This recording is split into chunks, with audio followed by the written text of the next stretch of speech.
Bencana kebakaran dapat terjadi kapan saja, di mana saja, dan menimpa siapa saja.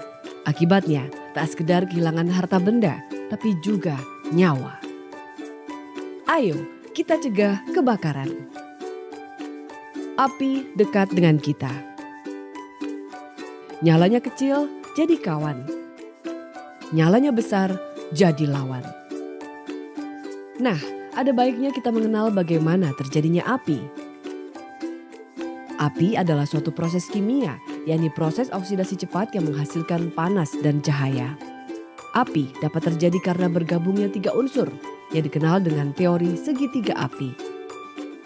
Ketiga unsur tersebut antara lain material atau bahan yang mudah terbakar seperti kayu, kertas, dan bensin. Udara sebagai zat pengoksidasi dan panas sebagai pemicu atau penghasil panas. Pertama, udara dapat dihilangkan dengan melakukan pengisolasian. Kedua, menghilangkan panas dengan pendinginan. Ketiga, bahan atau material dapat dibatasi dengan pemisahan atau penguraian. Pada intinya, api akan padam jika salah satu unsur pembentuk api dihilangkan. Penyebab kebakaran tertinggi salah satunya akibat kelebihan beban listrik. Beberapa kesalahan kita dalam memperlakukan listrik di rumah diantaranya akibat adanya arus pendek, penumpukan stop kontak, pemakaian listrik yang melebihi beban, adanya kabel bocor, peralatan listrik yang tidak standar, modifikasi sekring atau MCB, adanya penyambungan yang buruk. Jadikan listrik sebagai kawan dengan cara tidak meninggalkan peralatan listrik seperti setrika, kipas angin, penanak nasi dalam kondisi menyala atau terhubung pada saklar listrik. Tidak melakukan penggantian sekring pemutus arus induk tanpa izin petugas PLN. Jangan menumpuk steker atau colokan listrik terlalu banyak karena bisa mengakibatkan korsleting listrik. Jangan menggunakan material listrik yang tidak memenuhi standar walaupun harganya murah. Pilihlah yang bersertifikat Sistem Pengawasan Mutu (SPM). Gunakan jenis dan ukuran kabel sesuai peruntukan dan kapasitas hantar arusnya. Hindari pemakaian listrik secara ilegal karena di samping membahayakan keselamatan jiwa juga termasuk tindak kriminal yang bisa dipidana.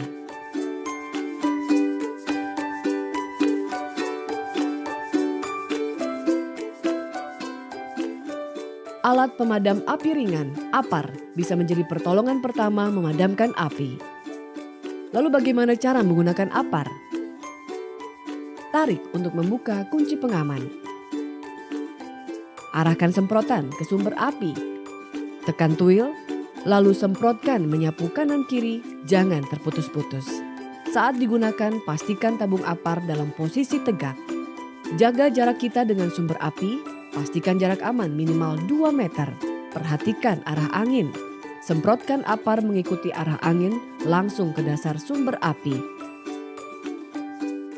Setelah digunakan, isi penuh kembali tabung APAR agar bisa digunakan kembali. Pastikan di tempat yang mudah terlihat, mudah terjangkau, tidak terkunci, tidak terkena sinar matahari, dan tidak lembab. Tinggi APAR 125 cm dari dasar lantai. Lakukan pengecekan rutin untuk memastikan APAR selalu dalam kondisi siap pakai.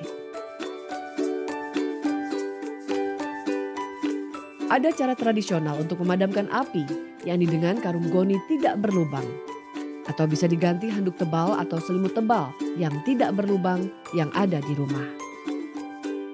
Basahi karung ke dalam air sampai benar-benar basah merata. Pegang karung menutupi tangan dengan posisi karung di samping kanan kiri agar bisa melihat lidah api dan arah angin. Berjalanlah menuju sumber api dengan mengikuti arah angin. Lindungi tubuh kita dari balik karung basah agar tidak terkena sengatan panas. Dengan posisi kuda-kuda, yakni satu kaki di depan, tutupi benda yang terbakar dengan karung basah secara perlahan. Lalu, lakukan isolasi oksigen dengan menepuk-nepuk karung sampai benar-benar tidak ada kontak udara. Angkat karung perlahan dengan tangan terlindungi di balik karung. Jangan membuka karung dekat dengan tubuh kita. Bila api tidak mau padam, gunakan karung untuk melindungi tubuh kita. Basahi lagi karung dengan air, ulangi proses yang sama. Atau gunakan karung basah lain jika ada. Jika api tidak berhasil dipadamkan dan makin membesar, segera menyelamatkan diri.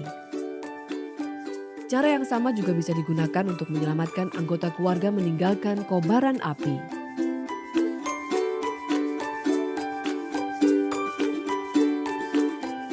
Selain menjadi relawan yang setiap saat menjaga lingkungan dalam upaya pencegahan kebakaran, warga juga menjadi pendukung petugas saat terjadi kebakaran.